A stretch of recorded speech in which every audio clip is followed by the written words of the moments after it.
abre la sesión. Señor secretario, sírvase leer el orden del día. Buenas tardes a los señores académicos, a los señores invitados especiales. Se encuentra entre nosotros un académico recién electo, el académico correspondiente, el doctor Luis Biesner. Bienvenido. Hoy es un día solemne para la academia. Iniciamos el año académico 2018 en el último periodo de la actual mesa directiva, que termina sesiones en la sesión solemne conmemorativa del 7 de agosto de 2018.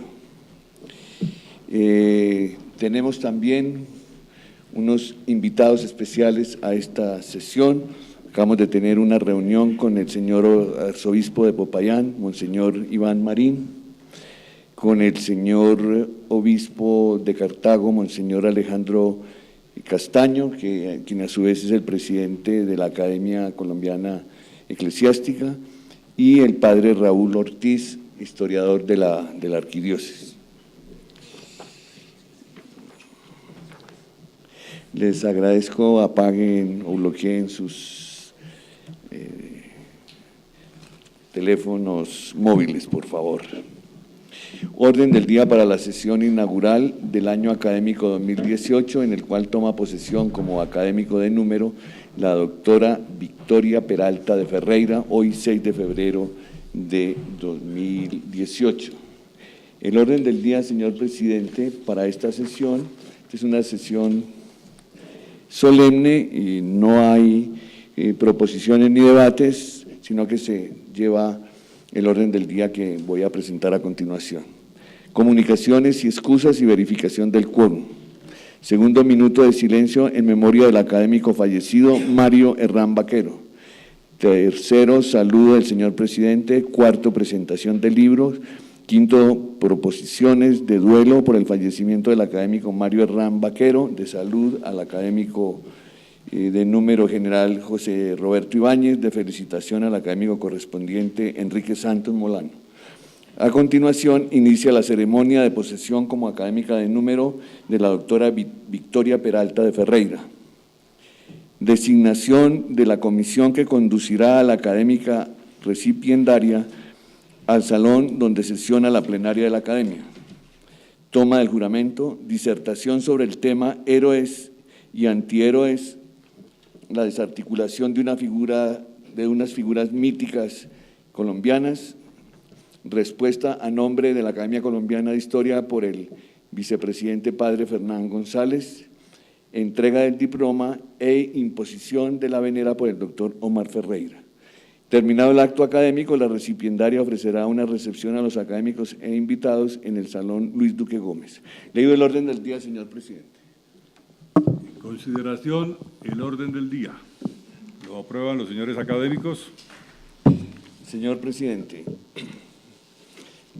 en el punto de comunicaciones y excusas y verificación de quórum, me permito comunicarle que se han excusado el presidente Belisario Betancourt, quien es académico honorario, y ha enviado la siguiente comunicación. Bogotá, 5 de febrero de 2018. Señor doctor Eduardo Durán Gómez, presidente de la Academia Colombiana de Historia, La Ciudad. Apreciado presidente y amigo, reciba mi atento saludo con mi agradecimiento por su invitación a acompañarnos el próximo martes 6 de febrero a partir de las 5 de la tarde en la sesión inaugural del año académico 2018, en la cual tomará posesión como académica de número la doctora Victoria Peralta de Ferreira, quien disertará sobre el tema héroes y antihéroes, la desarticulación de las figuras míticas colombianas. Felicito a la doctora Peralta por el reconocimiento que le hace la academia. Me habría encantado estar presente, pero insuperables dificultades me lo impiden, por lo que le ruego disculparme. Con mis mejores augurios para usted y los colaboradores en el año académico que comienza, atentamente, Belisario Betancourt. Se han excusado por motivos de salud el general José Roberto Ibáñez, el coronel Gentil Almario y del Colegio Máximo de las Academias, el presidente de la Sociedad de Ingenieros Argelino Durán Ariza, del Centro de Estudios Históricos de la Universidad Externado de Colombia, la doctora María Teresa Calderón Pérez, quien se encuentra en este momento en los archivos en el Archivo de Indias de Sevilla. Señor presidente, tenemos quórum para deliberar y decidir.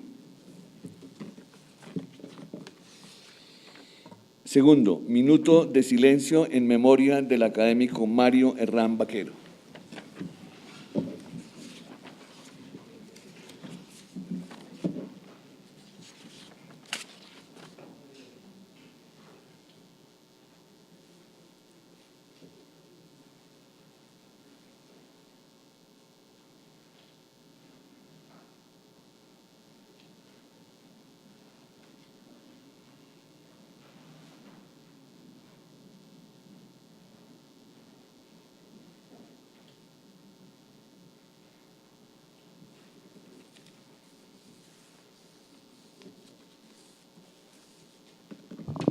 Muchas gracias. Continuamos, señor presidente, con presentación de libros. ¿Alguno de los académicos tiene libros para presentar en la sesión?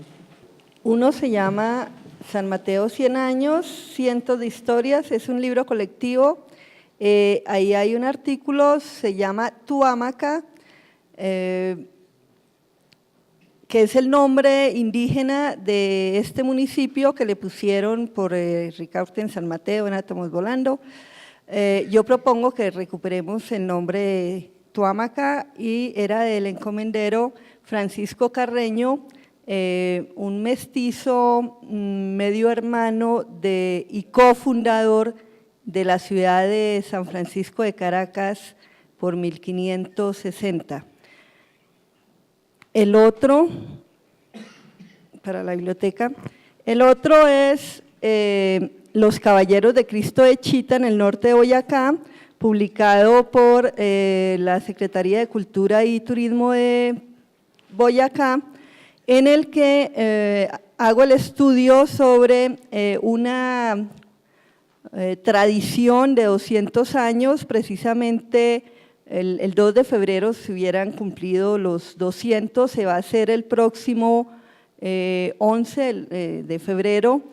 Es una celebración que tiene su raíz en la larga lucha de 8 siglos de moros y cristianos en España, recuperando su territorio de mano de los musulmanes. Es muy parecido a lo de las cuadrillas de San Martín, solo que las cuadrillas de San Martín tienen moros cristianos, indios y negros llamados cachaceros. En este caso son entre madamas y galanes, son 4 grupos de unos 8 miembros cada grupo, que se diferencian por sus colores blanco, azul, rojo y rosado. El de rosado es el de las madamas. En este caso no tienen las lanzas que tienen las cuadrillas de San Martín, sino unas banderas. Se logró que se declarara patrimonio municipal y se está buscando con este estudio lograr la declaratoria de bien de interés cultural de carácter inmaterial religioso a nivel departamental y nacional. Muchas gracias. Quiero entonces ofrecer el uso de la palabra al señor arzobispo de Popayán, monseñor Iván Marín, quien nos trae una publicación muy especial de la arquidiócesis que quiere compartir con esta academia. Tuve la oportunidad de estar trabajando 10 años con el Papa Juan Pablo II y hace 20 años él me mandó como arzobispo a Popayán.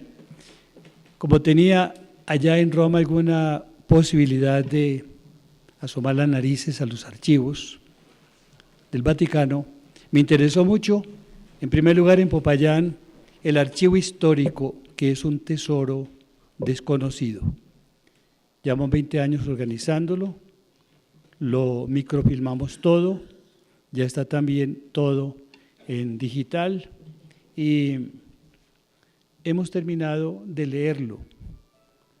18 años leyéndolo con un equipo de 10, 12, 15 personas y se elaboró de cada fascículo, de cada argumento, una ficha con 18 campos y ahora se termina de meter toda la base de datos.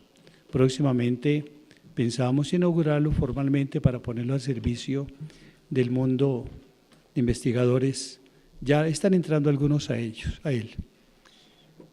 Esa es la base, para mí, un tesoro de la cual están saliendo unos trabajos, gracias al padre Raúl Ortiz que me acompaña, historiador, diplomado en Roma sobre historia.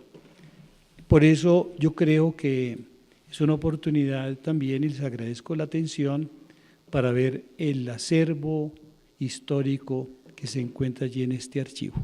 Muchas gracias.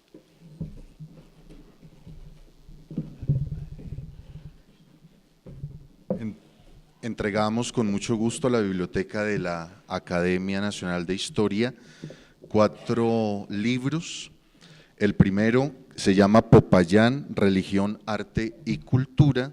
Es un libro que fue terminado en el año 2015 y que cuenta un poco la historia y también la descripción de cada una de las obras que se encuentran en el Museo Arquidiocesano de Arte Religioso y entremezclado con la historia propiamente de la ciudad de Popayán y de la diócesis de Popayán. Luego, gracias también a esa sistematización de la cual hablaba el señor arzobispo, la sistematización del archivo histórico de la arquidiócesis, hemos logrado rescatar también la historia y un poco de conceptos arquitectónicos de los templos históricos de Popayán, que es este libro, que resalta los 13 templos del centro histórico. Si ustedes conocen la ciudad, pues se habrán dado cuenta que es una ciudad muy rica en estos motivos arquitectónicos. Luego también de Popayán, este libro que se llama Belén, Perla de Popayán, que es la historia y la devoción del Santo Exeomo, la Virgen de Belén y San Miguel Arcángel, que son los patronos de esta capilla insignia de Popayán. No sé si ustedes conozcan la gran tradición del 1 de mayo, Popayán es, al menos en lo que yo conozco, la única ciudad en el mundo donde el 1 de mayo no hay una manifestación sindical, obrera, sino la gran procesión del Santo Exeomo que reúne más o menos a 50.000 personas. Este es el santuario donde se conserva la imagen. Y finalmente, este libro, Un seminario en el Valle de las Lanzas, que es la historia del Seminario Mayor María Inmaculada de Ibagué, de donde soy exalumno en la filosofía. Este seminario pues es una alma mater donde también estudió, por ejemplo, el mártir de Armero, donde también estudió Monseñor Guzmán Campos, que gran historiador de la violencia en Colombia, Germán Guzmán. Y bueno, pues es un librito que cuenta un poco la historia de este seminario, que es el Seminario de Ibagué. Estos 4 libros de mi autoría y gracias al apoyo de la Arquidiócesis de Popayán, sobre todo de Monseñor Iván Marín, quedan aquí a disposición de ustedes. Muchas gracias. Saludo y agradezco a la honorable mesa directiva de esta academia, a los señores ilustres y miembros de la Academia Colombiana de Historia, y como presidente de la Academia Colombiana de Historia Eclesiástica he querido acompañar a Monseñor Marín para informarles que la finalidad primera de esta visita es proponerles que demos el aval tripartito, podríamos decir, de 3 libros que están ya casi todos elaborados de los obispos de Popayán, con datos muy interesantes, algunos desconocidos, que el padre Ortiz ha logrado a través de su historia. Queremos entonces que la Conferencia Episcopal de Colombia, la Academia Colombiana de Historia y la Academia Colombiana de Historia Eclesiástica, ahora bajo mi dirección, seamos como los que avalemos estos estudios que serán previamente presentados a ustedes o a quienes designe la mesa directiva para su corrección y posterior aprobación. Muchísimas gracias y felicitaciones a la nueva recipiendaria, a los amigos que aquí veo que son también miembros de la academia, y hago también mención de un gran académico muerto también, ese sí de nuestra academia, Guillermo Ruiz Lara, a quien me unió una amistad muy profunda y una gratitud muy inmensa. Muchísimas gracias, señor presidente. Muchas gracias, Monseñor Castaño, y quedaremos muy atentos en la Academia Colombiana de Historia a los documentos que ustedes nos harán llegar sobre el proyecto que usted ha mencionado. Tiene la palabra el doctor Roger Quinta, quien tiene también unas publicaciones para presentar. Gracias, presidente. A la biblioteca ha llegado por amabilidad del doctor Jairo Bernal, que es el director del Archivo Histórico Javeriano, 4 tomos que recogen la obra del padre Juan Manuel Pacheco. Y además, esta obra del miembro de número de la Academia de Historia del Huila, Reinel Salas Vargas. La obra se titula Luis Ignacio Andrade, El camino hacia la paz de un hombre controvertido, obras que pueden consultar en la biblioteca. Muchas gracias, presidente. Muchas gracias. Continuamos con el orden del día, señor secretario.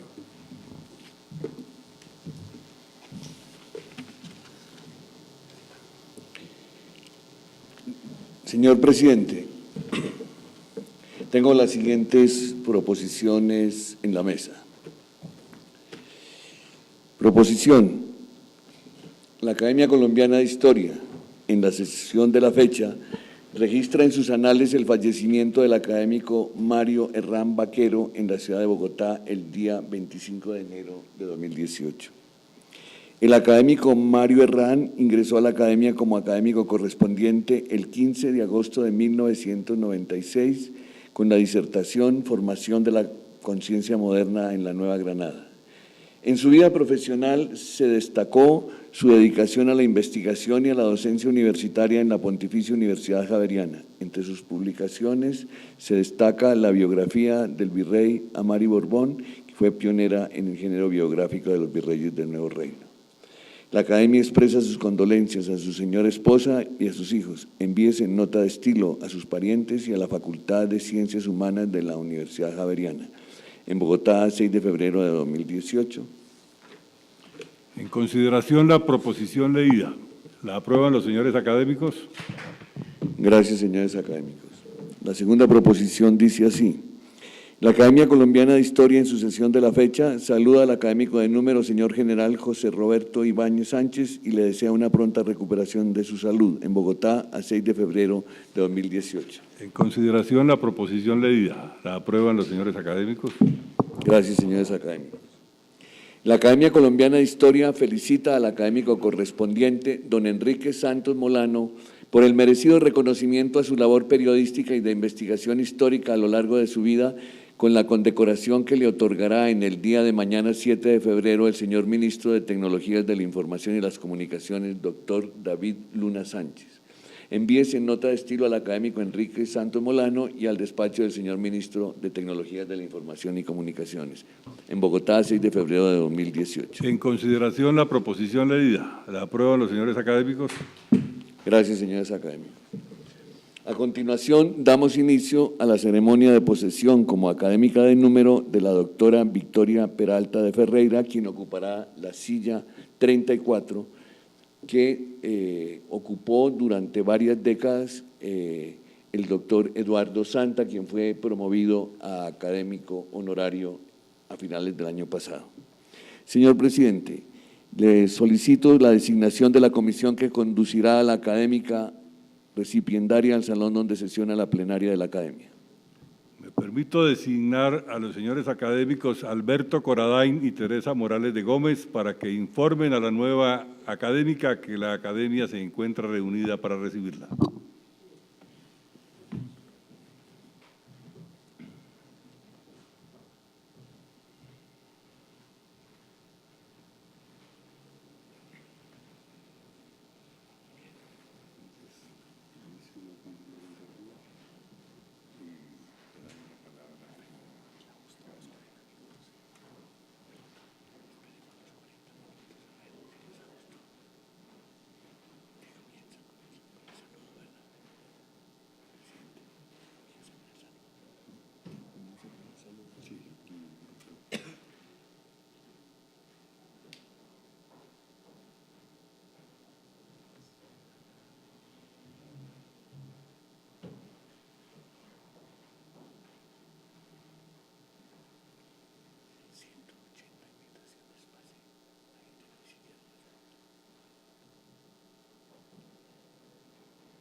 Pueden sentarse. Bienvenida, señora académica recipiendaria. Damos inicio a la ceremonia de posesión como académica de número en la silla 34. Inicia con el saludo del señor presidente.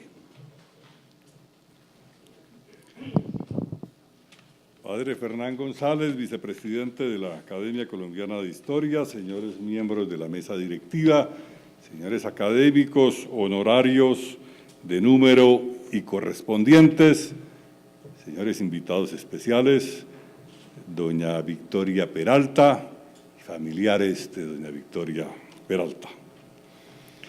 En esta primera sesión solemne de la Academia Colombiana de Historia para este año de 2018, nos congrega un acontecimiento muy especial, como es el de oficializar el ascenso a individuo de número de la académica Victoria Peralta, una mujer esforzada en el estudio de la historia, no solo por su intensa formación superior, lograda en la Universidad de Nueva York, en donde obtuvo el doctorado en Historia, con estudios también en Historia Económica de América Latina e Historia Moderna de Europa.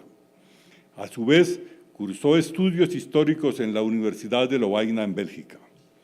Ha sido profesora de Historia de las Universidades Javeriana y Externado, en donde ha sido también directora del programa de estudios históricos. Dentro del campo investigativo que ha abordado, le ha permitido llegar a publicar muchos trabajos, unos en conferencias, otros en artículos para revistas especializadas y otros llevados a libros como Los colombianistas, año 2014, El tiempo del juego y los placeres, año 2016, y Los hijos de Marx y de Coca-Cola, año 2018.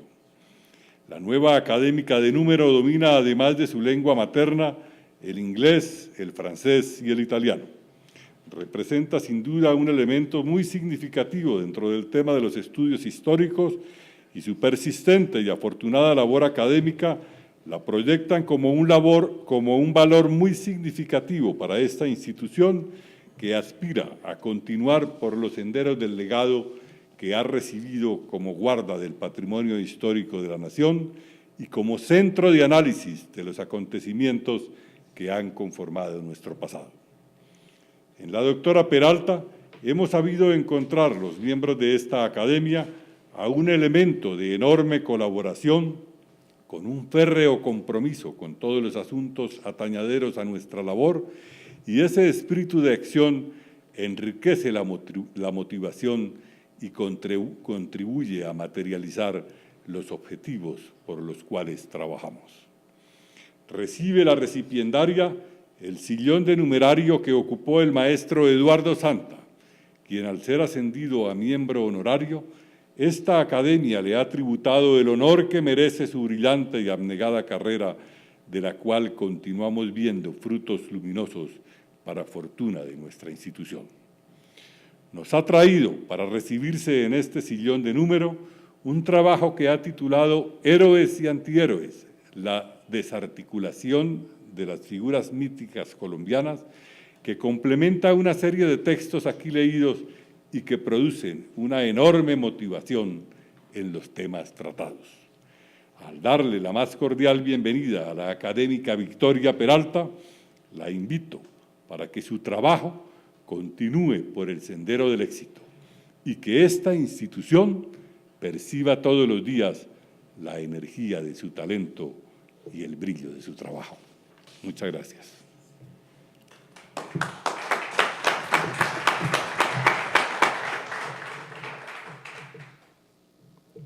Quiero saludar y destacar la presencia del señor vicepresidente del Colegio Máximo de las Academias de Colombia, el organismo que aglutina las 10 academias que son consultoras del Gobierno Nacional, al doctor David Rubio.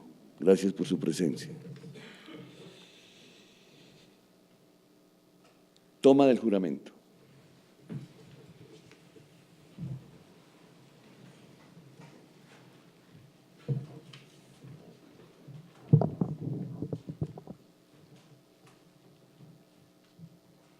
Doctora Victoria Peralta, ¿Jura usted, por la patria y por la academia, cumplir fielmente los deberes que le imponen el cargo de miembro de número para el cual ha sido elegida?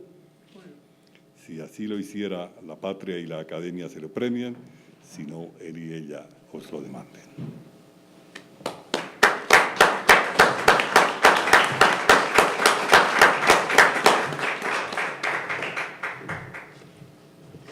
Bienvenida.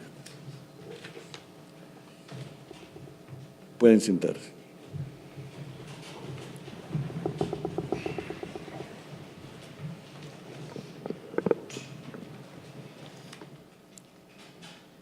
Disertación sobre el tema Héroes y antihéroes, la desarticulación de las figuras míticas colombianas. Tiene la palabra la académica Victoria Peralta. Gracias. Tanto en el caso de los grupos como en el de las personas, la memoria no registra, sino que construye, de Pierre Vilar. Antes de comenzar mi intervención, quiero agradecer en especial a la mesa directiva y especialmente al presidente, al vicepresidente, quienes me han distinguido con las palabras del padre Fernán después de mi intervención. Igualmente a los miembros de número que me eligieron para ocupar la silla 34 de esta academia.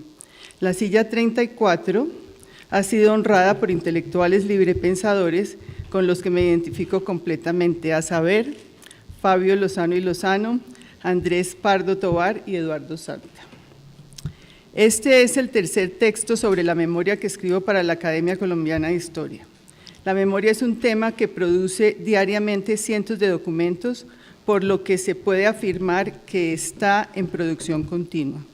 Esta trilogía es una muestra de mi obsesión por la memoria, pero más que por la memoria secas, por la forma como se construye la memoria colectiva de un pueblo, por la manera como se construyen referentes a través de hechos con el fin de recordar, como dice mi epígrafe tomado de Pierre Vilar. Tanto en el caso de los grupos como en el de las personas, la memoria no registra, sino que construye. En el nuevo mundo en el que estamos, no se hace tan evidente la construcción de referentes en territorios baldíos porque no hay árboles, piedras, ríos o quebradas para usar como referentes y construir memoria. La construcción de la memoria se hace con hechos, y para Mal Bloch los hechos son hechos psicológicos. En nuestro caso, en Colombia, no ha sido fácil, pero debe ser tarea cotidiana y continuada hacerlo, pero precisamente ahí está la dificultad. Sin referentes no hay memoria y sin memoria no hay construcción.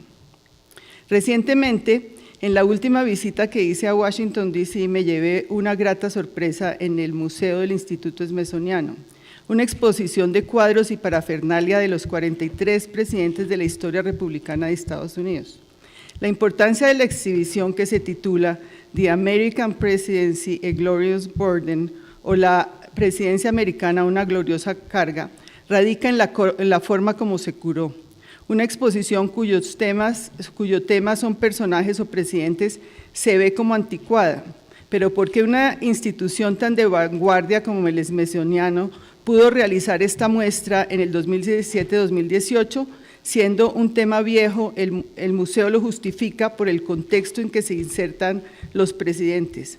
Se los muestra no como hombres que hicieron su trabajo solos, ni como héroes, sino como hombres que sobrellevaron una carga como jefes de equipo con dificultades para gobernar, para sacar adelante sus proyectos. Por eso subtitulan la exhibición Gloriosa Carga.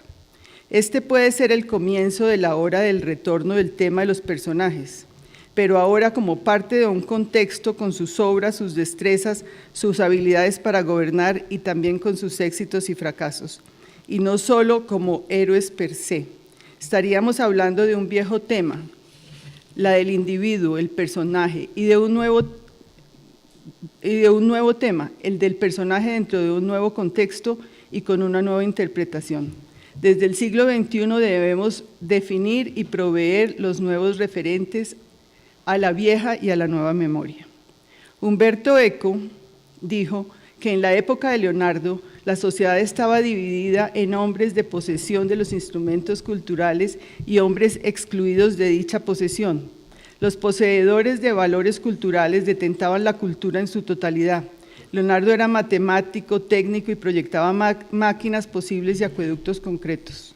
Con los derechos a la educación universal proclamados por la República Francesa 2 siglos después, esta situación fue cambiando progresivamente. En el siglo XX, con el auge de la sociedad de masas, de la sociedad de consumo y la democracia participativa, se le dio la vocería a las masas y se les puso una mordaza a los críticos de arte, de literatura, etc. Y sobre todo las ideas individuales se desvalorizaron. No queda de los hombres como Leonardo nada en el siglo XXI. En cambio, entre la cultura tradicional y la nueva el cambio entre la cultura tradicional y la nueva cultura lo interpreta Walter Benjamin en su famoso ensayo, La obra de arte en la época de su reproductividad técnica. En él utiliza el cine y su repetición técnica para interpretar la nueva sociedad industrial en general y la sociedad de masas en particular. Humberto Eco y Walter Benjamin nos enfocan sobre los cambios culturales entre la nueva y la vieja cultura. A cada una de estas corresponde una memoria. Entre Leonardo y el cine hay una historia de transformación.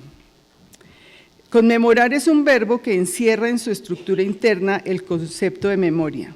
Implica en su definición recordar solamente algo o a alguien, en especial con un acto o mediante un monumento, con una placa, un busto o una estatua. Por lo tanto, este trabajo tiene que ver a la vez con contenido y con forma. La una y la otra apoyan la memoria, esto es responder a las siguientes preguntas. ¿Quién ha decidido a quién recordar? ¿A quién se ha homenajeado para la posteridad? ¿Por qué se lo ha homenajeado? El gobierno de Colombia, de la nueva nación, desde su nacimiento en 1810, ha valorado la labor de colombianos ilustres, guerreros, juristas, escritores y poetas. ¿A qué criterios obedece la escogencia de los personajes, objetos, ideas que se han conmemorado en las calles y plazas bogotanas? ¿Existe algún criterio para escoger la ubicación de los monumentos? Nos limitamos a las conmemoraciones públicas que implican arte u oficio en su representación y que se presentan en áreas urbanas y públicas y para la ciudadanía, además que se hicieron para perdurar en el tiempo. No incluiremos conmemoraciones religiosas ni temporales como las procesiones y los carnavales que se llevan a cabo cada año. Memoria y memorialización. La memoria es un proceso, no es un resultado. Tomando en cuenta la frase de Pierre Vilar citada en el epígrafe, tanto en el caso de los grupos como de las personas, la memoria no registra, sino que construye. Alfredo López Austin complementa diciendo, esto implica la existencia de una percepción selectiva, una aprehensión de la realidad condicionada por un orden social que valora, clasifica, relaciona, invierte y en una palabra capta el mundo de forma específica. Tal ubicación del registro histórico por intermedio de sus creadores, de su concepción del cosmos, es lo que llamamos referentes. Así entonces situamos en el tema de este trabajo en particular en el proceso de ordenamiento de los acontecimientos que hizo la sociedad colombiana en Bogotá desde el siglo XIX, cuando se llevó a cabo el proceso de memorialización, de acuerdo con sus cánones culturales con los que captaba la construcción del Estado-Nación. La memorialización tiene que ver con el proceso de construcción de memoria y en el caso que nos ocupa es la construcción de memoria a través de monumentos y estatuas representantes de la memoria que se quería guardar. Por consiguiente, la memorialización es el proceso de crear monumentos públicos.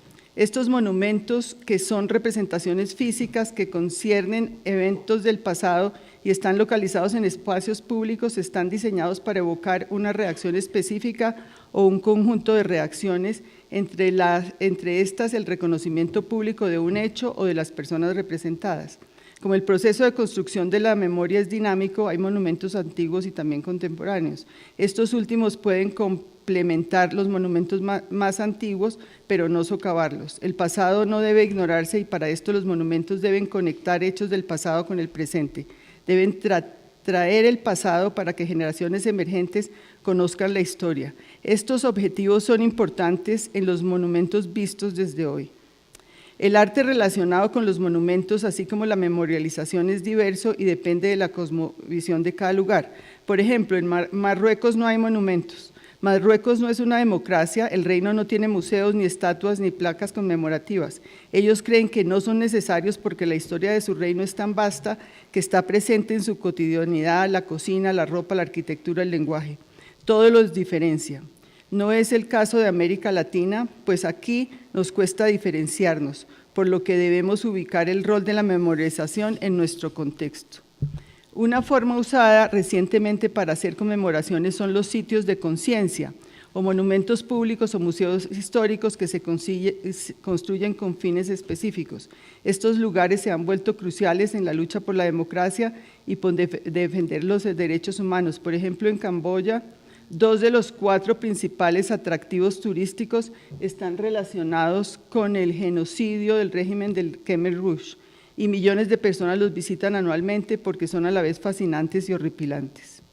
Estos sitios de conciencia, si se usan de la mejor manera, pueden contribuir a crear culturas más democráticas y más amplias, dando lecciones sobre el pasado a las nuevas generaciones, al tiempo que pueden ayudar a formar una identidad nacional. Por eso no deben orientarse necesariamente hacia la política, pues pueden enfocarse hacia la educación, el arte, la estética o la historia misma. El mito y los héroes. Si una sociedad se decide a utilizar la memorialización para recordar, deben existir sujetos, acciones o acontecimientos que se quieran recordar. Aquí comienza la respuesta a la antigua pregunta ¿a quién recordar? Y la nueva pregunta ¿por qué recordar? Para la memoria antigua, los hombres mito convertidos en héroes son muy importantes. Martín Corán, o la desarticulación de las figuras míticas argentinas, explica claramente la creación de los mitos en la cultura popular argentina. Esta reflexión nos sirve para ver la situación de Colombia frente a este hecho. La noción de mito y sus explicaciones es muy compleja. Sus implicaciones varían según el ángulo adoptado para explicarlo. En Colombia, la forma como surgen los mitos para crear héroes y en consecuencia para construir memoria se desarrollan en una sociedad. En el caso colombiano cuenta con un bagaje histórico que hay que considerar. Vamos a tratar aquí 2 perspectivas, la primera de la cultura popular y la segunda la de la burguesía colonial o élite colonial convertida en factor fundamental contra el anticolonialismo. Jacques Laffay en su famosa, me voy a saltar esta parte de Laffay. Una vez examinadas las fuentes primarias para este trabajo, que serían los monumentos instalados en Bogotá y otras ciudades de Colombia, podríamos preguntar, ¿son las memorializaciones o monumentos originados de la primera o de la segunda vertiente histórica del país, o sea, de la cultura popular o de la cultura ilustrada? Es decir, la respuesta a esta pregunta nos lleva entonces a cuestionarnos ¿para qué los monumentos? El avance de los derechos humanos y del ciudadano y su desarrollo de la conciencia de la población general del mundo, así como su efecto sobre el conocimiento en cuanto a temas históricos, aún en América Latina, ha creado reacciones en contra de personajes convertidos en héroes por la historia. Estatuas o movimientos ubicados en distintos lugares públicos del mundo han sido destruidos o vandalizados y las manifestaciones en su contra amenazan la paz ciudadana. Un ejemplo de esto es el caso del inglés Cecil Rhodes, que desde el 2016, hace 2 años, ha ocasionado vetos a conferencias, acosos a profesores y revisión de la historia en las universidades británicas. Rhodes, que se hizo rico en Sudáfrica, donde emigró y donde amasó una fortuna con las minas de diamantes, fue un claro representante del imperialismo británico. Fundó Rhodesia, que lleva su nombre, y también uno de los colleges que conforman la Universidad de Oxford. Con su legado otorga aún hoy becas a estudiantes africanos para sufragar sus estudios. Un becario sudafricano comenzó una campaña en Twitter llamado Rhodes debe caer para derribar la estatua de Rhodes. El becario argumentó que Rhodes cometió crímenes en Sudáfrica y que robó dinero allí. El rector de Oxford, Chris Pattern, un prohombre británico, replicó que no se puede escribir la historia según la moral de hoy.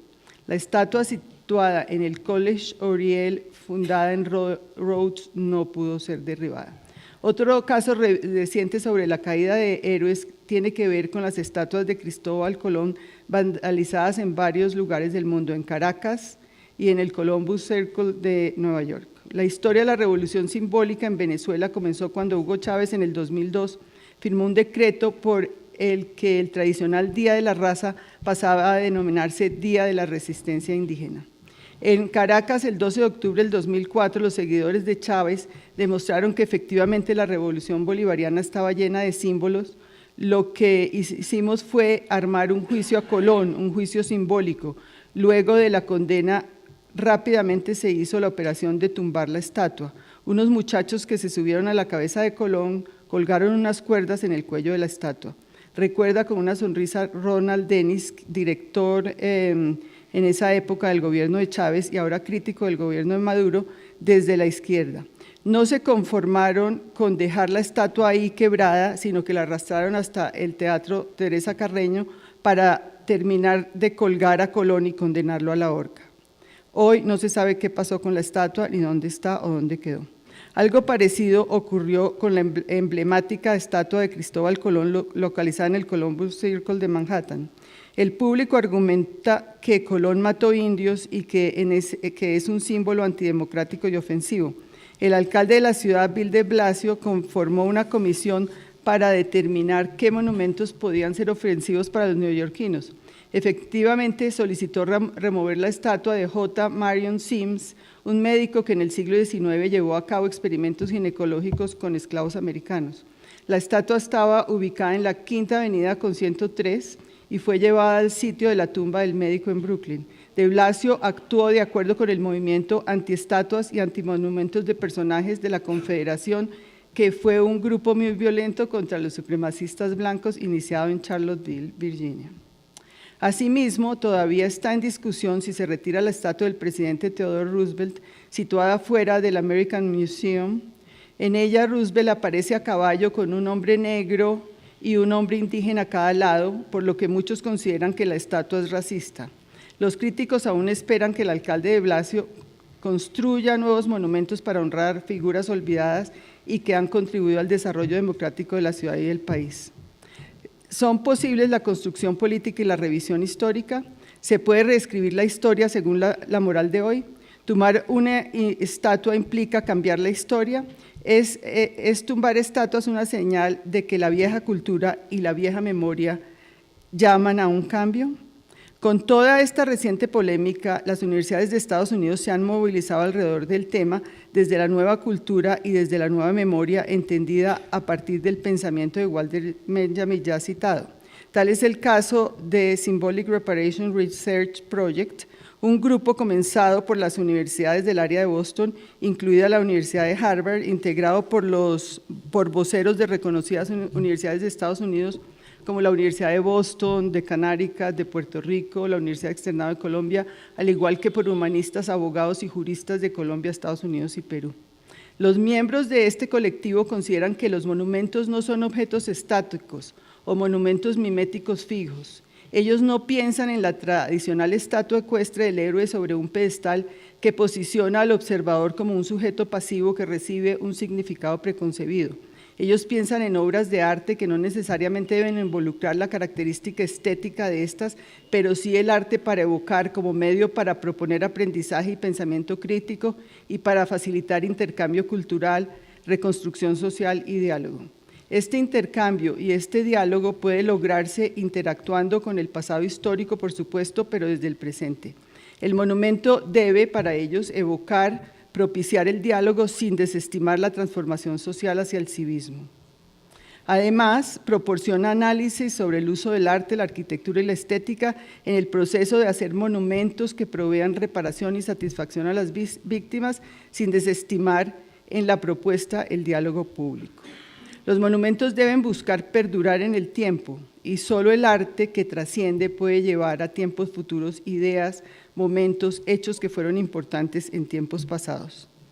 En este punto quiero resaltar mi posición frente a lo hasta aquí dicho. Si bien el arte puede verse y utilizarse para muchos fines, como reparación simbólica, como medio educativo, como arte conceptual, como placer estético, como medio recreativo, el arte único y estético que Walter Benjamin catalogaba como anterior al arte de la revolución mecánica, el arte de la época de Leonardo debe volver. y está volviendo. Si la exposición de los presidentes del Museo Smithsoniano es un hito sobre el nuevo comienzo del arte figurativo, no abstracto, pero con nuevos temas, con nuevas ideas, siempre buscando la civilidad, como es una de las propuestas del Symbolic Reparation Research Project, sería una nueva forma de llamarle la atención a la audiencia cansada del arte político, abstracto, recreativo y sin trascendencia estética. Vamos a estudiar aquí la forma como Colombia ha homenajeado a sus héroes por medio de la estatuaria y monumentos en lugares públicos bogotanos. Contrastaremos la situación de este arte público con escritos producidos por los ciudadanos receptores y con otra forma de homenajear, la de las estampillas o sellos postales producidas para los Correos de Colombia. En esta parte del trabajo nos referiremos a las memorializaciones con las que se homenajeó la vieja memoria. La memorialización es una tradición de la humanidad misma. Se han levantado monumentos a las tumbas de los caciques, de los faraones, de los reyes, de los emperadores. Los griegos memorializaron a sus dioses, los romanos a sus césares con panteones, monumentos, tumbas. Las modernas estampillas utilizadas para los correos fueron otra forma de homenajear personajes, fechas, ideas, etc. Con la ecuménica Revolución Francesa y sobre todo con la política napoleónica, se inicia una tradición de conmemorar las batallas y sus héroes mediante el estilo neoclásico. Las nuevas repúblicas latinoamericanas ubicaron en la plaza central de casi todas las ciudades una figura ecuestre de un héroe de la independencia, al igual que bustos de presidentes o monumentos conmemorando las batallas del siglo XIX. Esta tradición bien establecida de monumentos refleja la tradición vernácula que está más de acuerdo con la vieja memoria, así definida por Humberto Eco, y que pone de ejemplo a la figura de Leonardo, siendo el personaje único, individual, prerevolución mecánica, según lo estableció Benjamin.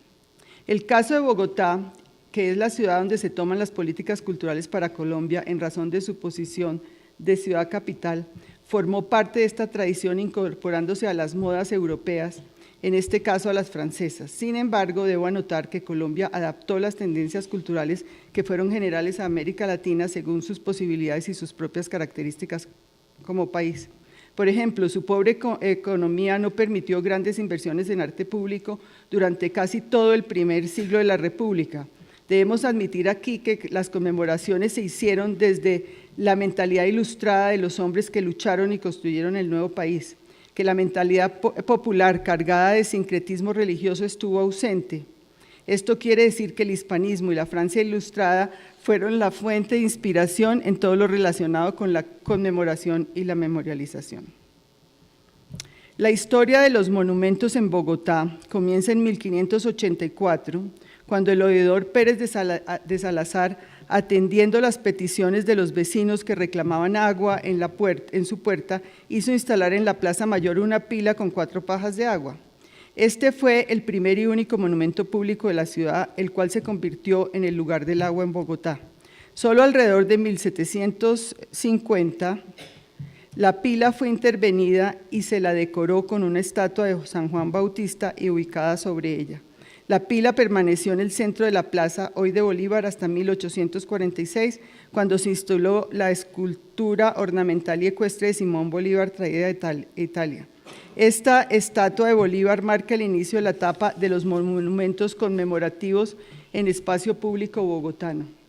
La notoria tardanza para homenajear y conmemorar hombres de la Revolución y de la República nos indican cuán lento fue el proceso de crear referentes patrios en la ciudad y el país a través de monumentos. Los referentes fundamentales de la nación fueron escritos. El pueblo analfabeta e iletrado recordó a Bolívar y sus batallas por intermedio de la memoria de la traducción popular y fue solo hasta mediados del siglo XIX que se lo incorporó visualmente a través del arte público. En Bogotá, en el siglo XIX, terminó sus años solo con 3 esculturas ornamentales, unos cuantos bustos y un monumento. Las estatuas eran la de Bolívar del año 46, la del general Francisco de Paula Santander de 1878 y la del general Tomás Cipriano de Mosquera de 1883. Entre los bustos estaba el de José María Rivas Grot de 1896 y el monumento fue el obelisco a los mártires de la patria inaugurado en 1880. Estas esculturas y monumentos los diseñaron y elaboraron extranjeros, en su mayoría italianos. Un cambio importante se produjo con el primer centenario de la independencia en el año de 1910, cuando se inició la política de instalar obras de arte y esculturas en los sitios públicos de la ciudad. En esa fecha se fundó la Sociedad de Mejoras y Ornatos de Bogotá, institución encargada de posicionar a los personajes llamados de la época ilustres como sinónimo de héroe, pero que evoca la ilustración en la ciudad. Fueron varios los monumentos, estatuas y bustos instalados a partir de 1910.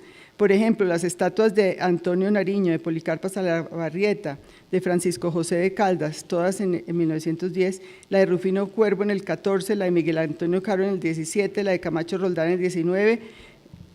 Todos estos personajes, sin duda artífices de la estructura de la nación, fueron los primeros referentes patrios en el espacio urbano, pero insuficientes para afirmar referentes colectivos que acentuaran la idea de nación en un país multirracial, multicultural y un poco también multilingüe.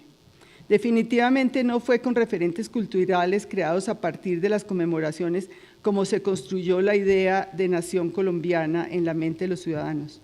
Hablamos de los referentes nacionales como leyes, constitución, religión, lengua, padres de la patria, Estado moderno, etc. Referentes que a posteriori los ciudadanos usarían en lo cotidiano. Solo a comienzos del siglo XIX, durante las primeras décadas, se instalaron estatuas y monumentos de diferente índole a lo largo y ancho de la ciudad. Hay estatuas cuyo tema es la mitología griega como Cupido, Minerva y la Rebeca, la cosmovisión católica como de San Francisco de Asís y San Juan Bosco. Hay figuras de personajes del Renacimiento italiano como Giordano Bruno, Nicolás Copérnico y Américo Vespucio. También de conquistadores españoles como Gonzalo Jiménez de Quesada. En cuanto al tema de las estatuas de Bogotá, o sea, a quién se homenajeaba, se dice lo siguiente. Primero, la Alcaldía de Bogotá, por intermedio del Instituto Distrital de Patrimonio, comenzó en el año 2005 un inventario guía de esculturas y monumentos conmemorativos en el espacio público de la ciudad y halló 700 obras que forman la colección de esculturas y monumentos de Bogotá. Al hacer la investigación, el instituto encontró que muchas estatuas desaparecieron, que unas obras de urbanismo se trasladaron y que otras se demolieron. Por ejemplo, el monumento a Antonio Ricaurte se instaló el 7 de agosto de 1924 y se demolió en 1936. Caso parecido fue el de las reformas sucesivas al Parque de los Mártires, ejecutadas entre 1919 y 1960. Al parque no solo le pasó por la mitad la ampliación de la avenida Caracas, donde está ubicado, sino que sufrió varias remodelaciones durante medio siglo. El obelisco de conmemoración a los mártires, objeto central del parque, fue y vino de un lado al otro hasta su reinauguración en 1960. Segundo, los referentes, como ya dijimos, van desde la mitología griega, pasan por la cosmología cristiana, por la historia colonial, la república de los siglos XIX y XX, hasta el arte abstracto de los últimos años, y todos nos remiten a la cultura occidental. El conglomerado de estatuas y monumentos emplazados en Bogotá muestra la voluntad de pertenecer a Occidente, aunque hay algunas excepciones. Por ejemplo, en 1948 se ubicó en la avenida de las Américas un monumento a Sia, la diosa del agua de la cosmogonía muisca, y en 1971 Felisa Burstyn hizo un monumento a Gandhi, más por homenajear su lucha por la libertad que por vincularse a la cultura india. Tercero, hay una tímida representación de las realizaciones mestizas en el país, tal es el caso de un monumento al bambuco hoy desaparecido. El 90% de los monumentos representan personajes individuales. Si bien son símbolos de la vida política, social y cultural, muy pocos representan grupos o eventos. Estos grupos o eventos son uno de los pocos grupos o eventos es el de a los mártires de la patria, el monumento conmemorativo de la batalla de Ayacucho de 1930, ubicado a pocas cuadras de la Academia Colombiana de Historia, el monumento a las banderas de 1948 y el movimiento a los militares y políticos acaecidos en el siglo, militares y policías caídos en combate ya en el siglo XXI. El 99% de los monumentos se refiere a hombres, a santos, a dioses, en definitiva al género masculino. Hay muy pocas mujeres, incluso ni siquiera se reflejan vírgenes ni santas. Sobresale el nombre de Policarpa Salabarrieta, al igual que los de una u otra diosa o personaje mítico de la época griega, latina o muisca. La religión católica cumplió el papel marginal de la decisión de elegir los personajes memorializados. El 99% de ellos son hombres que participaron en la gesta emancipadora, que contribuyeron a la Constitución, las leyes del Estado de la nueva República. Así las cosas, es posible concluir que los monumentos inventariados instalados en la ciudad son en su gran mayoría de hombres ilustrados. En otras palabras, se puede afirmar categóricamente que la Ilustración fue la única gestora de los monumentos en Colombia durante la etapa de la vieja cultura y la vieja memoria. Y con esta afirmación respondemos a la pregunta ¿por qué o para qué se homenajea en Colombia? Martín Corán se refiere en la cita a que la jerarquía de un prócer resulta no solo de la manera como se le representó, sino también cómo se contó su vida, a sabiendas de que los homenajeados fueron hombres ilustrados y que el propósito de homenajear fue exaltar la vida republicana, su conformación y logros, cómo se apropió el público bogotano de sus estatuas. Para responder esta pregunta, revisamos los escritos realizados sobre las estatuas. Por ejemplo, varios poetas bogotanos elaboraron alabanzas en su poesía y sus escritos, tal es el caso de Miguel Antonio Cano y José Asunción Silva y Guillermo Valencia, entre otros, quienes compusieron poemas a la estatua de Simón Bolívar, ubicada hoy en la Plaza de Bolívar de Bogotá. Estos poemas complementan la estatua de Bolívar, un bronce pedestre construido por esa punta de exaltación, como en Colombia se forman los héroes mitos. No son mitos rituales, ni mitos leyendas, ni mitos arquetipos. Los héroes se vuelven mitos gracias a la exaltación ciudadana. Los monumentos se convierten en instrumentos de perpetuación de los hechos en la memoria colectiva y oficial gracias a los héroes mitos. Otro ejemplo claro de este proceso de exaltación es el de la famosa estatua de Antonio Nariño. Estos poemas complementan la imagen de la estatua de Bolívar. Según Madrones, alguien llega a ser un mito cuando por sus cualidades se eleva sobre los mortales y se lo pone como modelo de su profesión, deporte u oficio. Tal es el caso de Simón Bolívar, el héroe mito, que como la figura de San Martín en Argentina está fuera de toda discusión. Es el símbolo supremo de la identidad nacional, es su fundador. Aparece José de San Martín entonces como la figura mítica por excelencia, una figura que no tendría el mismo estatuto sin esos textos fundadores. Es con exaltación como se forman los héroes mitos en Colombia. Bueno, el ejemplo más claro del proceso de exaltación y la polémica interpartidista colombiana es la famosa estatua de Antonio Nariño, la cual se instaló en Bogotá y una copia en Pasto. La historia de estas estatuas de Antonio Nariño nos muestra también que el condensado de significados que tienen de nacer aceptados colectivamente como ciertos en los héroes mitos, en el caso de Nariño, deja ver ficciones, desarticulación, desmitificación e ironización. Antonio Nariño es quizá uno de los personajes más importantes y controvertidos de la historia de Colombia. Nacido en Bogotá, Nariño no solo introdujo la imprenta en Colombia en el 1791, sino que tradujo del francés el texto de la Declaración de los Derechos del Hombre y del Ciudadano. Adicionalmente fundó el periódico La Bagatela, fue militar, político y además mártir, ya que fue encarcelado por varios lustros. Este brillante desempeño, coherente con la filosofía de la Ilustración, no ha sido suficiente para darle el puesto de héroe mito. La narración épica de su figura es ambigua y ambivalente. Por ejemplo, en los discursos de inauguración de su estatua en Bogotá en 1910, se habló en negativo de su paso por la historia de Colombia. A continuación cito algunas de las frases de cómo se lo alude. Héroe calumnado y proscrito, Edipo americano, gran vencido de la historia, el prócer más perseguido. Se hizo énfasis en sus fracasos y en haber sido víctima de la incomprensión y el olvido. Su importante faceta como traductor de la Declaración de los Derechos del Hombre y del Ciudadano, aunque no fue omitida, tampoco fue destacada, como si fuera su defensa del centralismo. La unión entre unas provincias y otras En esa época era muy importante, 1916. En el caso de las estatuas, 1910, en el caso de las estatuas de Antonio Nariño, la apropiación de los monumentos por parte del público fue antagónica. Mientras en Bogotá la estatua no apoyó la transformación del héroe en mito, en Pasto la figura simbólica logró vincular a sus habitantes con las comunidades indígenas pastos y quillacingas. Además, al no representar más a un prisionero, representa la memoria regional y, como se dijo antes, su figura vincularía la capital nariñense y la región, es decir, el departamento con el resto del país. La política sobre la memorialización en Colombia para el periodo de la vieja y de la nueva, de la vieja cultura y de la vieja memoria, no se encuentran estudios sobre políticas públicas que incluyan la memorialización sistemática ni en Bogotá ni en Colombia.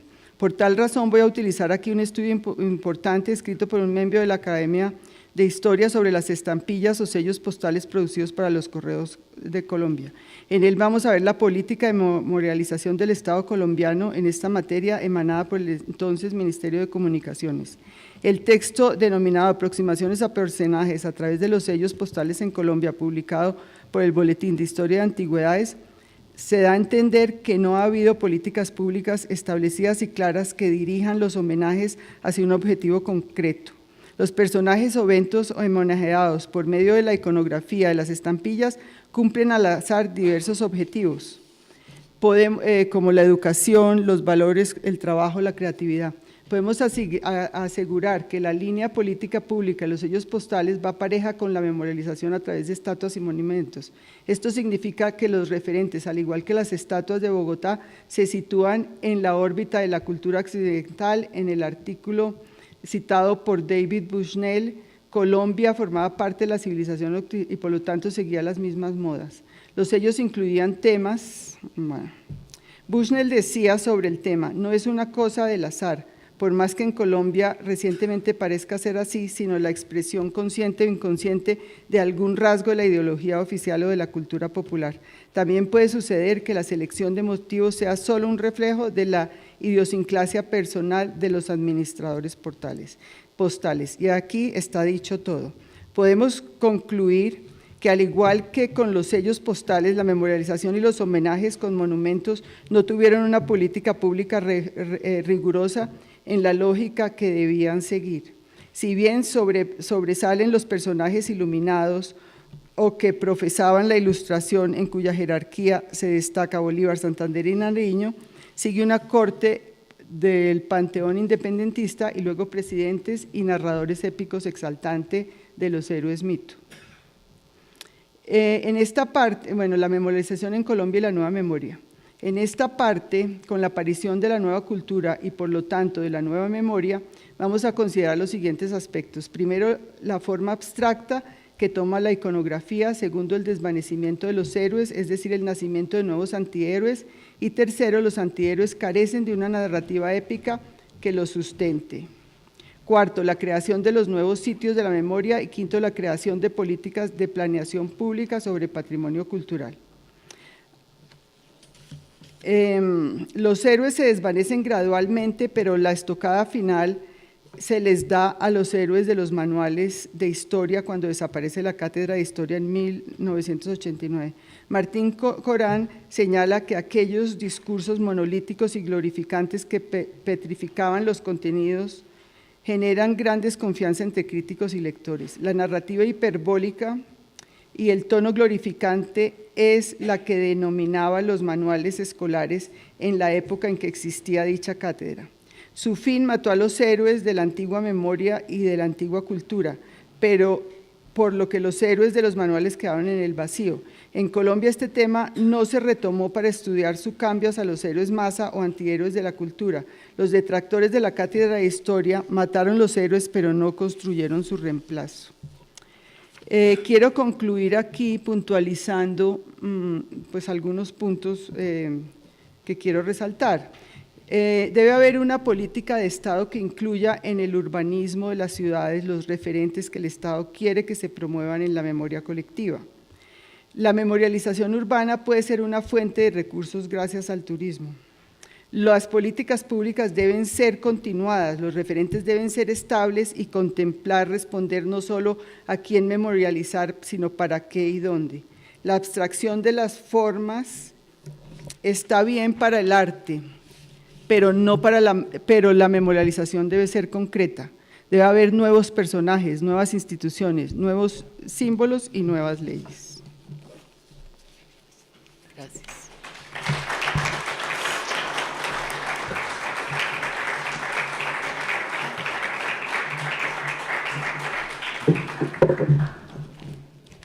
Felicitamos a la recipiendaria y a continuación el padre Fernán González, vicepresidente de la Academia, responde a nombre de la misma. Tiene la palabra el señor vicepresidente, padre Fernán González.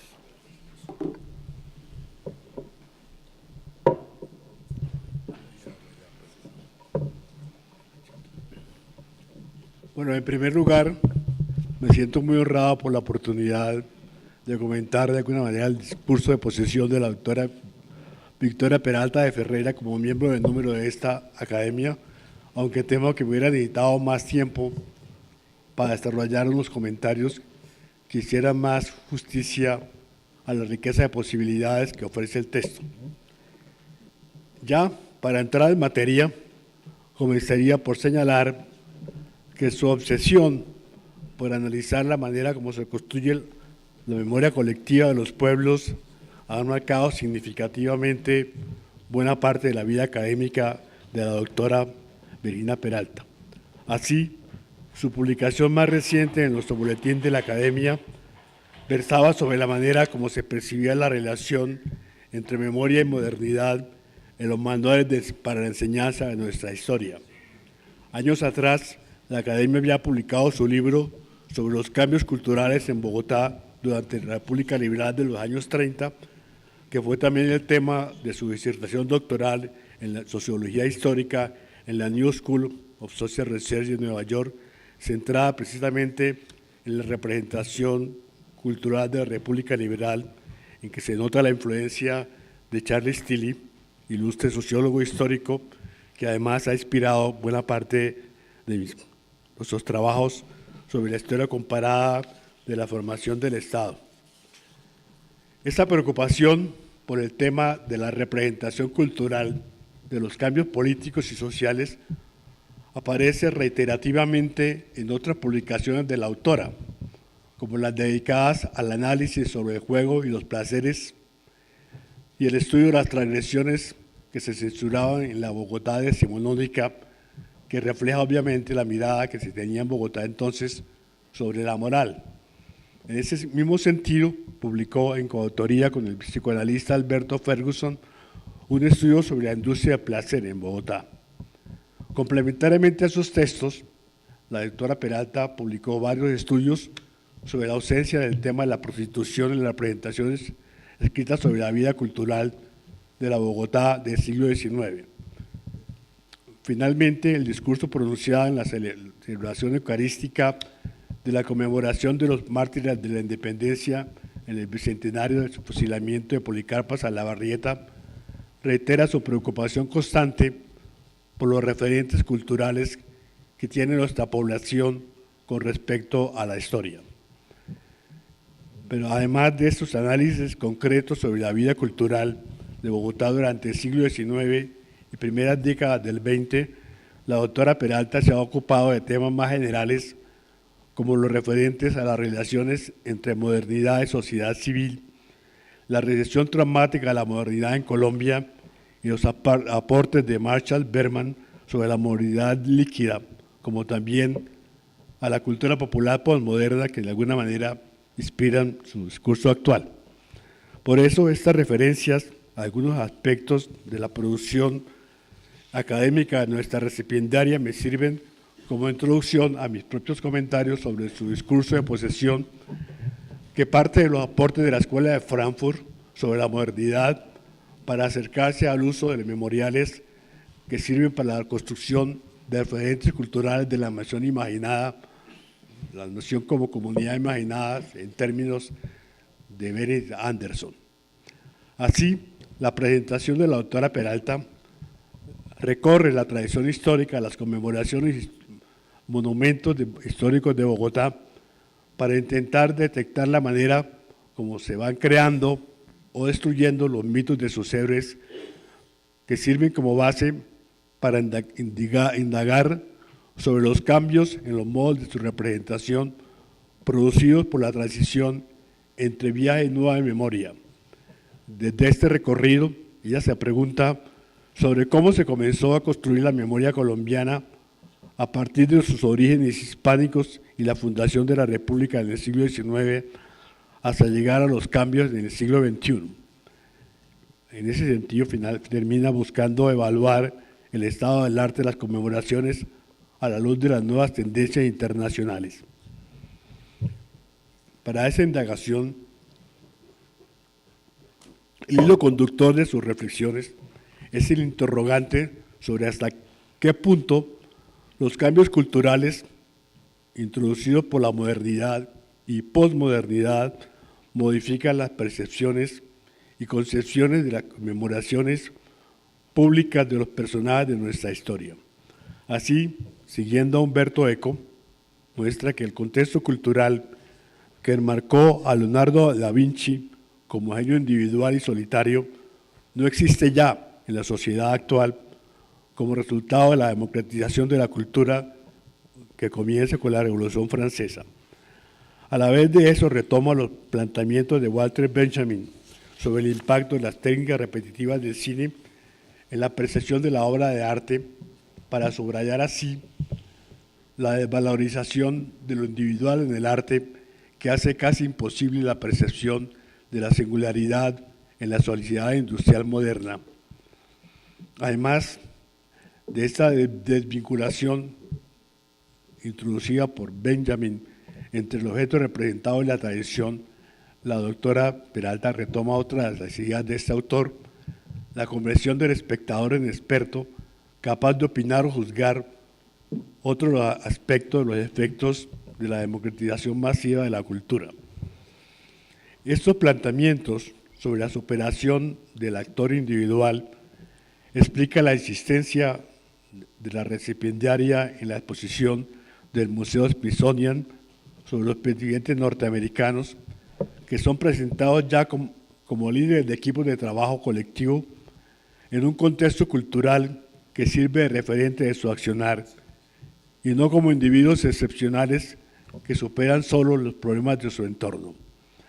A partir de esa introducción, la doctora Peralta nos muestra la necesidad de ubicar a los personajes históricos dentro de sus referentes culturales, entre los cuales destaca las estructuras ideológicas de su cosmovisión, ya que insiste repetidamente, la memoria no es un simple registro de los hechos, sino una construcción colectiva, selectiva, que refleja la manera dinámica como la sociedad percibe y valora los hechos. De ahí que la memorialización de los hechos refleje diferentes situaciones y cosmovisiones, como ilustran los casos que cita sobre Marruecos y Camboya, cuyas historias son muy diferentes de las de la América hispana. Para referirse al caso de Iberoamérica, la recipiendaria se apoya en el trabajo de Cecil Cipolla sobre los mitos de la cultura popular argentina, con algunas referencias teóricas a los análisis de Raymond Williams, José María Mardones y Martin Corran. El recorrido por los aportes de estos autores la conducen a presentar al mito como una condensación de significados que tienden a ser asumidos colectivamente como ciertos.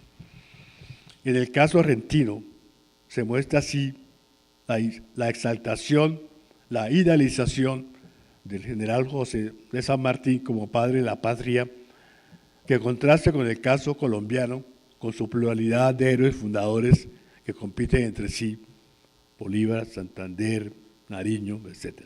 Esta referencia de la recipiendaria a una comparación que no desarrolla del todo entre los casos de Argentina y Colombia, me sirven para introducir algunos comentarios que muestran que es necesario introducir como punto de reflexión el papel que juegan las adscripciones políticas para la memorialización de hechos y personajes.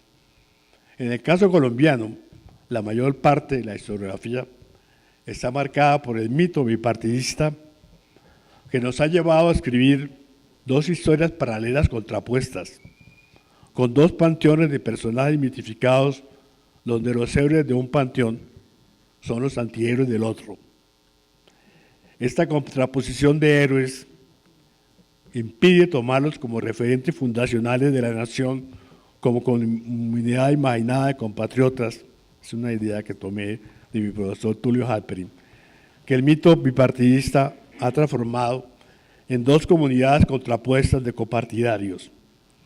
Esta comunidad imaginaria escindida ha hecho que Helen Delpar, historiadora norteamericana del periodo federal, en su obra Rojos y Azules, sostenga que es casi imposible escribir la historia política del siglo XIX colombiano si no se supera antes la contradicción entre nuñófobos y nuñólatras.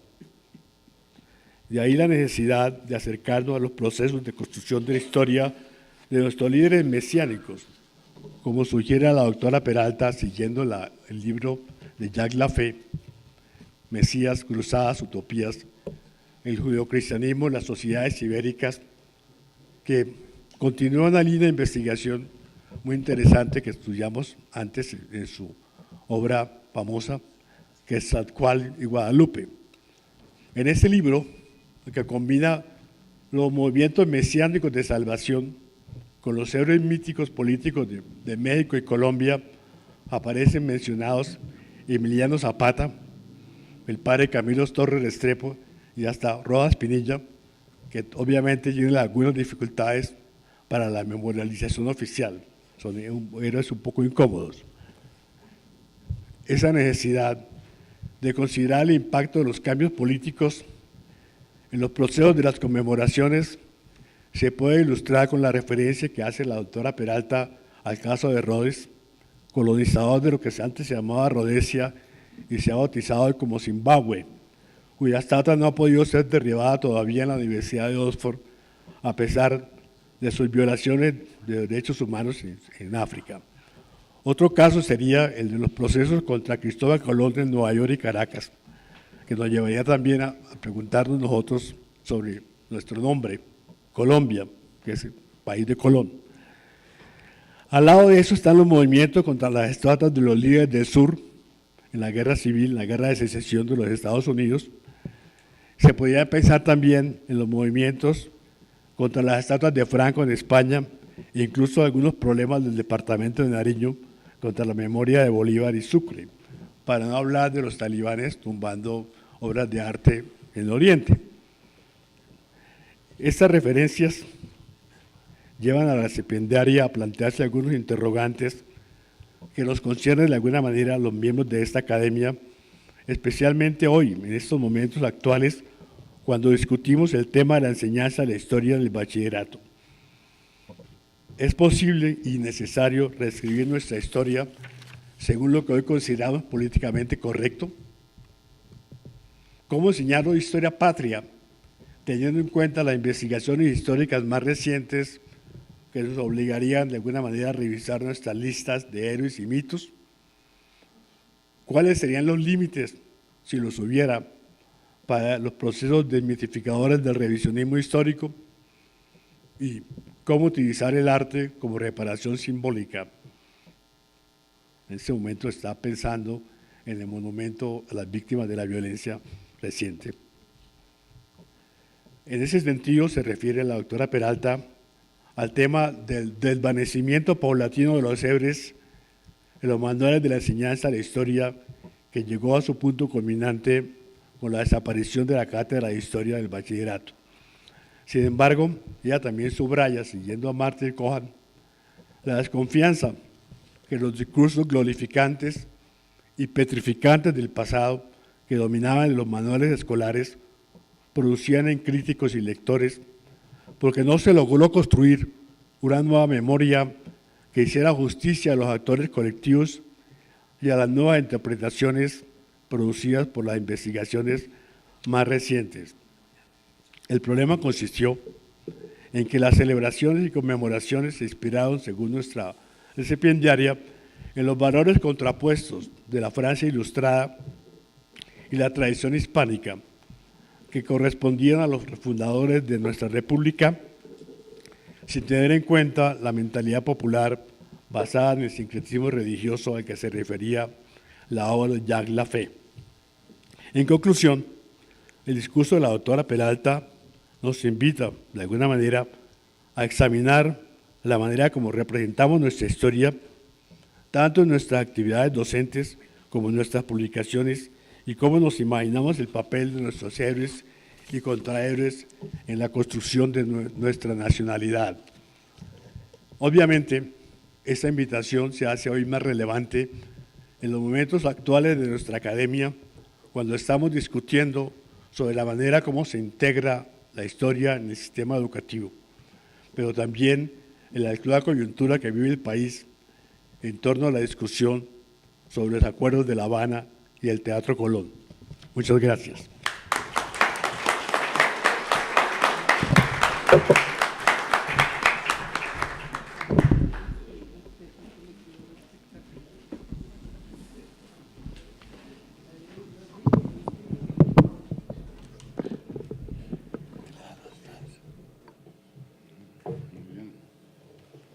Gracias, padre.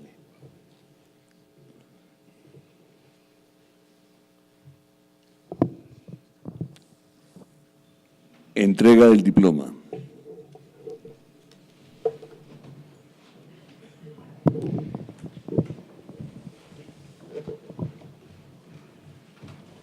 El diploma correspondiente dice así: República de Colombia, la Academia Colombiana de Historia, en atención a los merecimientos de la señora doña Victoria Peralta de Ferreira, la ha elegido como miembro académico de número de la corporación.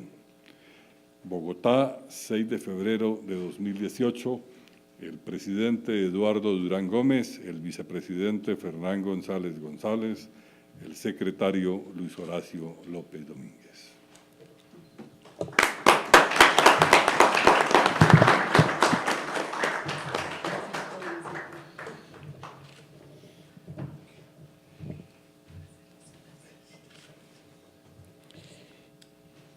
Invitamos al doctor Omar Ferreira a la imposición de la venera.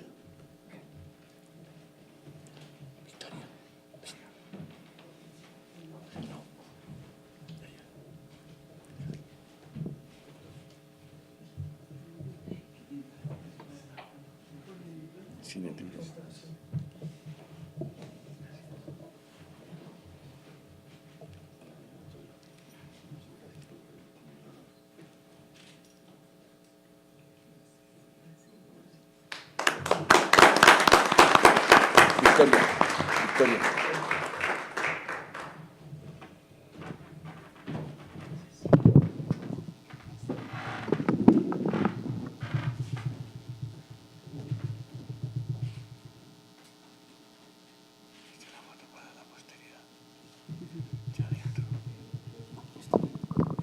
Señor presidente, se ha concluido el orden del día y a continuación la recipiendaria invita a los señores académicos y a los señores invitados a una recepción en el Salón Luis Duque Gómez. Buenas noches y gracias por su asistencia. Se levanta la sesión.